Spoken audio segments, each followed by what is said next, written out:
Well, good evening, and thank you all for your patience. I tried to get out here as quickly as I could. I had another engagement tonight, but this was important to me, so I wanted to be able to come out and say hello, introduce myself. Just a real brief background, because you're probably sitting there thinking, where is this guy from? Originally a Boston guy, grew up back there, came to L.A. back in 1981 to join the LAPD, did so, worked my way up through the ranks, ultimately to number 2 under Bill Bratton. And in 2010, retired from the LAPD and went to Long Beach to be the chief of police there. Spent now almost 5 years there. During that time, worked alongside the LA County Sheriff's Department, great partners throughout that time. And, I thought I had an understanding, as any outsider would, of the organization. In 2012, Supervisor Don Kanabe asked me to sit on the Citizens Commission on Jail Violence, and I did that. And during that period of time, I realized that there was a lot going on I didn't have a clue about. And we heard testimony from deputies, from inmates, from doctors, lawyers, nurses, chaplains, psychologists, psychiatrists, everybody who had a stake in the jail. And the testimony was very troubling to any of us as in the law enforcement profession, certainly any of us as residents of the County of Los Angeles, because we heard common themes of pay-to-play, of nepotism, favoritism, of brutality, and of corruption. And tragic, really. We ended up trying to do the best job we possibly could on the commission. We put together a report with 63 recommendations for change, and in doing so, hoped that that would be a blueprint for helping to turn the organization around. Watched it in the following year, and unfortunately what we saw, as you're all well aware of, is the indictment of 20 deputies, and more recently, the conviction of 7 and the sentencing of 6. Tragic case, because those people came on the job to do good, and in a period of time, they ended up in a position where they're now losing their freedom, potentially their families, and everything they stood for. And how did they get there? And unfortunately, it was the tone that was set at the highest levels of the organization that allowed for them to think that what they were doing was the right thing, was in the interest of justice in some fashion. And that's failed leadership for them to be taken down that path and now to be in the position they're in. So in looking at what did we need to do, and I thought about that long and hard, because having been a guy who wore a blue uniform his whole career, it was never anything I thought about to run for sheriff, to be very honest. But I thought that what we need is an outside perspective, a fresh set of eyes to look at the organization and look for opportunities. My own experience with Bill Bratton and the LAPD, I had written a plan that he ended up using to help turn the organization around. I didn't think we needed an outsider. But to listen to him ask questions that weren't on our radar as insiders, was very helpful and very insightful. And so looking at that, I thought that there's an opportunity here maybe to bring that fresh perspective to the table. Of the candidates who jumped in to the race, there were 7 of us in the beginning. I was the only one who had held the position of chief of police. I had been number 2. One of my other opponents had been number 2, but there's a big difference between ultimately being the one responsible. And then having been in 2 organizations during dramatic cultural change, the LAPD with the consent decree, the Long Beach PD without one, from organizations that were troubled to now organizations that are looked upon in large part as best practice organizations, I felt that would be very helpful. And then to be able to put together the broad base of support that's going to be necessary, not only to win the election, but then to be successful once we win it. We need a team moving forward.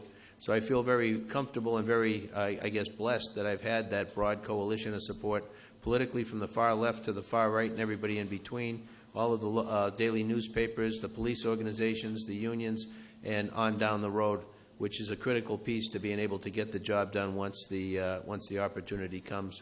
So I look at it that the sheriff has always come from within inside the organization, which gives you that network.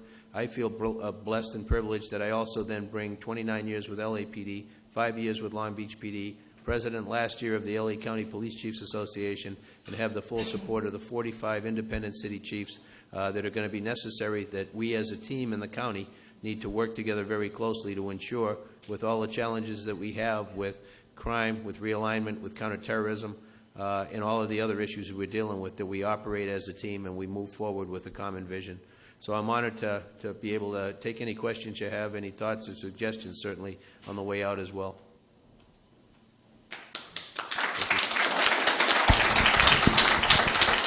Okay. Want to try a question or two? Hi, Rick Eaton from Canyon Country. As one who works with Post on various training issues, I'm interested to find out what you think are the most important training issues that you need to address within the department? Yeah, thank you for that question. I'm privileged to sit on the Post Commission as a commissioner, and in looking at the big picture, you know, we're in California in a very lucky place, or a very fortunate place, I should say, in that the training we provide is the best in the nation.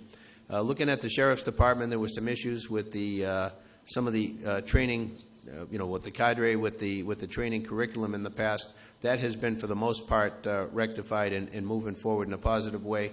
But I look around the county and I look around the profession of policing, and certainly interacting effectively with the people with mental illness on the street. We need to put more focus on that.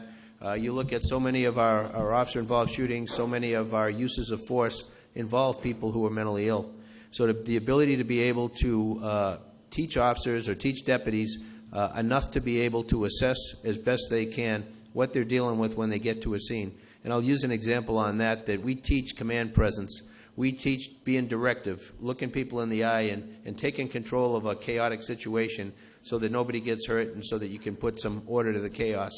If you go into an environment and you're dealing with someone who's afflicted with autism or some other cognitive disorders, when you're directive and you're giving them orders and you're very demanding, or if you touch them, you do exactly the opposite of what you were trying to achieve, and you set them off. But if you're not trained how to recognize, to look for cues in the environment, to be able to talk with family members or friends as you approach the person that you're there to deal with, you're missing a lot that could be very helpful in the long run. So certainly mental illness is something that's on the front burner for all of us nationwide as far as training needs.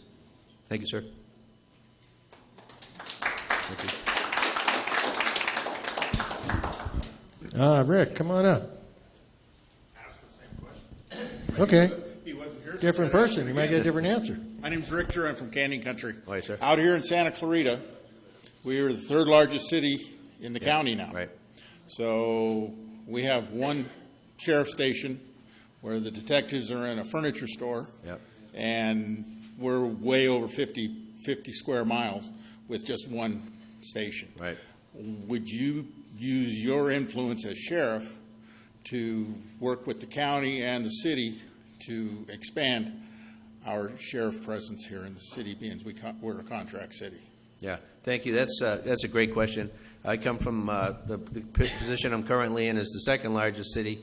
We're about 50 square miles as well, and we're operating now out of 3 stations. Previously, we were operating out of 4. So looking at that geographically, to be there for the community, not only to answer calls of service from the community, but also to be able to have places that are geographically accessible to members of the community to come in and make a report, to go to a community meeting, to do so many different things. That would be ideal to be able to do that. We need to work, as the sheriff, we need to work with the city. We need to be able to do what's feasible, to be able to get the best presence we can in the city, to be able to serve the community, to be able to provide public safety resources where they're needed in a timely manner. So it's a kind of a complex, roundabout way to answer that. I think it would be a positive thing. How do we get there, and what's the blueprint for that? Is the public overall willing to support that? Is the city government willing to support that? But certainly, from the sheriff's standpoint, we want to be able to provide the best level of service we can in whatever format that the public wants that we serve.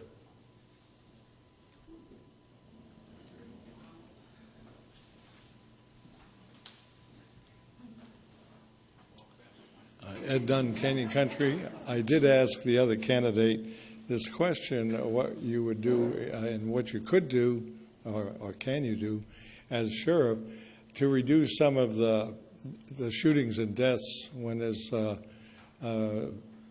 suspect is holding a knife or holding a screwdriver, or maybe he shows nothing at all, and 4 officers are there and turn around and shoot him. Yeah. And the other one is the pursuits that's killing a lot of innocent people. Right. And I know 5-10 years ago across the country they said, oh, and especially in this state, they said, we're not going to pursue, we'll back off, we'll catch them another time, so that the pursued person doesn't keep going like crazy, all his adrenaline's pumping, Right.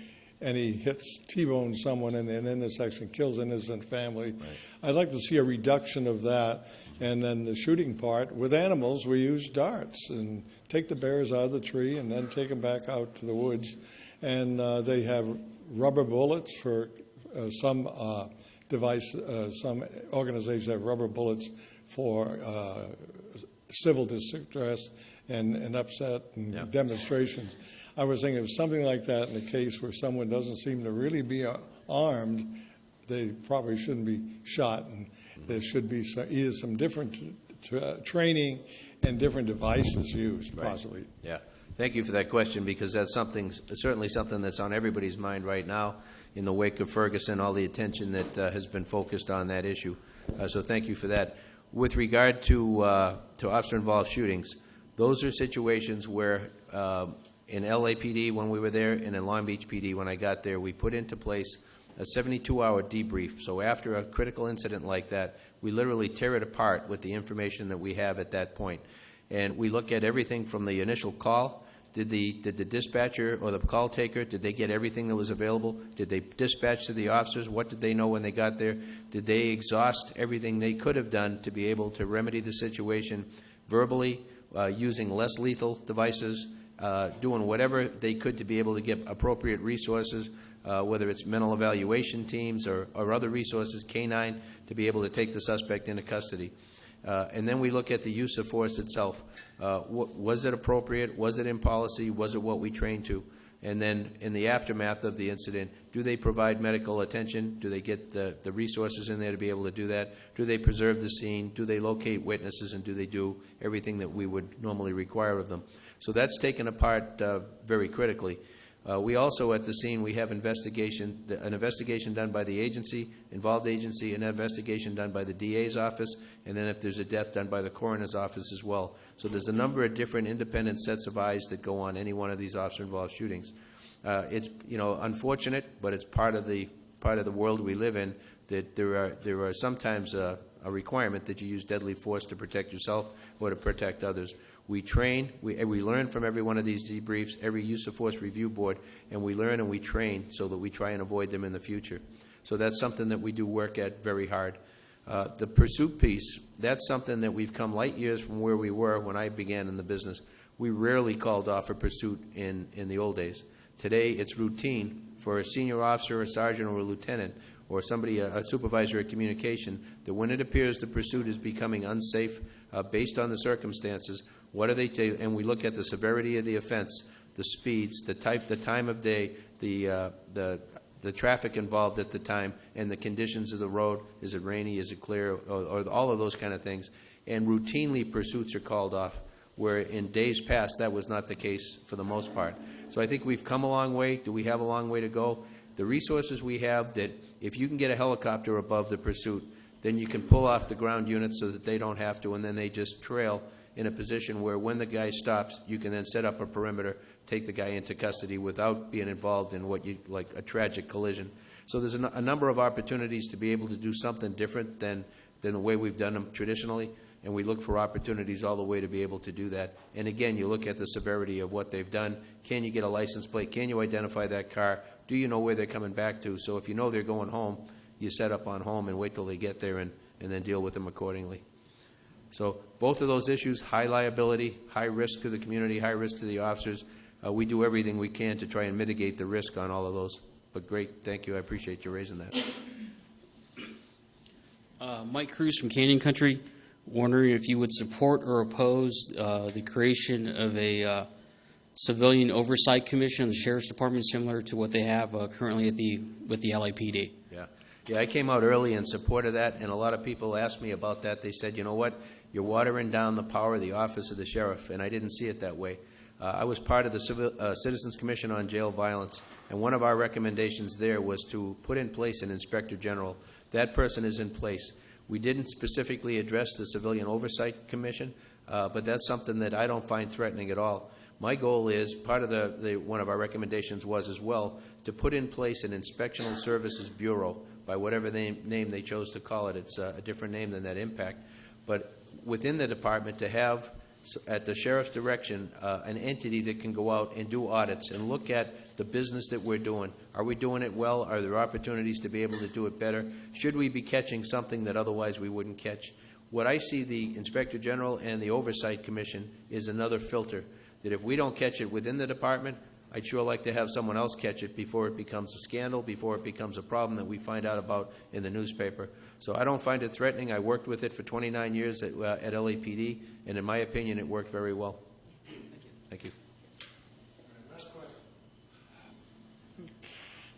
Before the primary, when there was 8 candidates, one of the other candidates was stating that we wanted to change the policy of the new deputies that come out of the academy, which go straight into the jails. He wanted them to go onto the street first. Right. Which way would you go in that?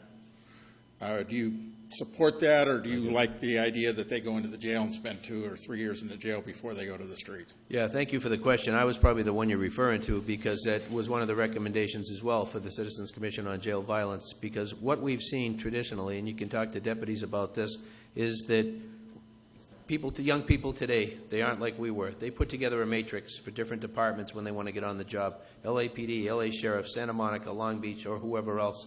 And they look at what are the pay, what are the benefits, what are all of the perks that you get involved. When they look at the Sheriff's Department and they see that you may go through the academy and then spend up to 7 years in the jail environment before they ever get to the street, a lot of them cross it off their list. So, and they don't even apply. So the opportunity cost there of the best and the brightest coming onto the department, we've just put a roadblock up for ourselves by doing that, which is artificial and I don't think wise.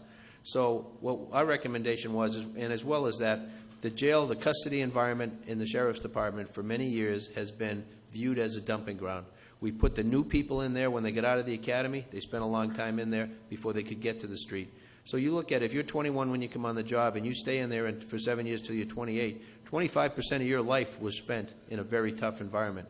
When you come out and go on the street, you're going to be a different person than you would have been, a different deputy than you would have been had you come out of the academy, been trained in community policing, and put in a black and white in a radio call environment.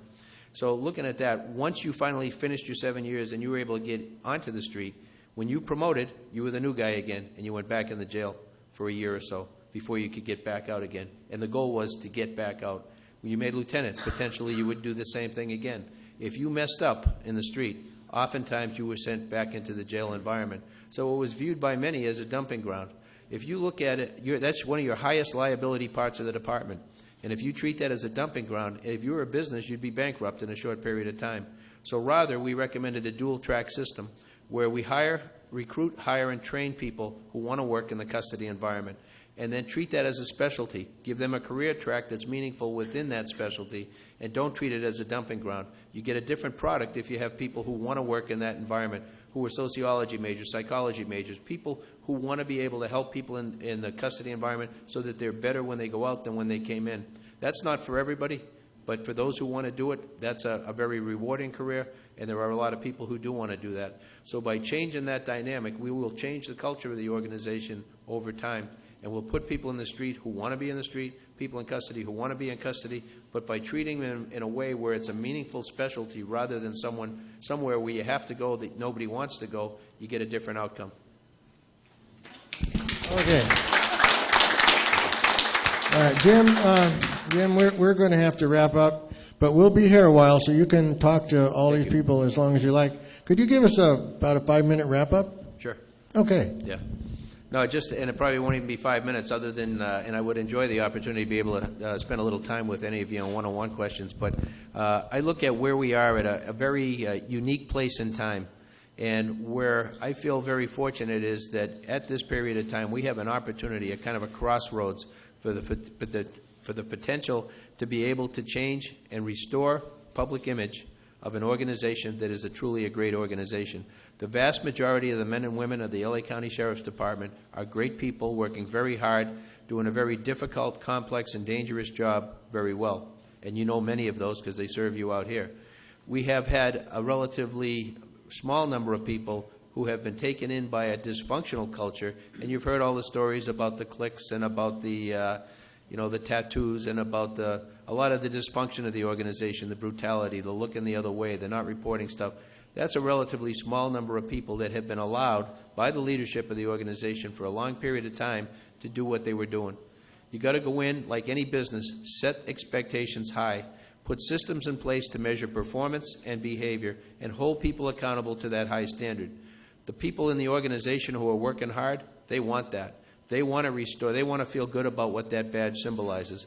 A lot of people have given their lives for what that badge symbolizes. So to let anybody tarnish that, to me, is totally unacceptable. We need to go in, set the standard high, hold people accountable, train them where they need to be trained. But if someone deviates to the point where it's misconduct or it's criminal behavior, we deal with that. We don't move that problem within the organization. We deal with it. And if dealing with it means retraining, if it means discipline, if it means termination, then we deal with it appropriately.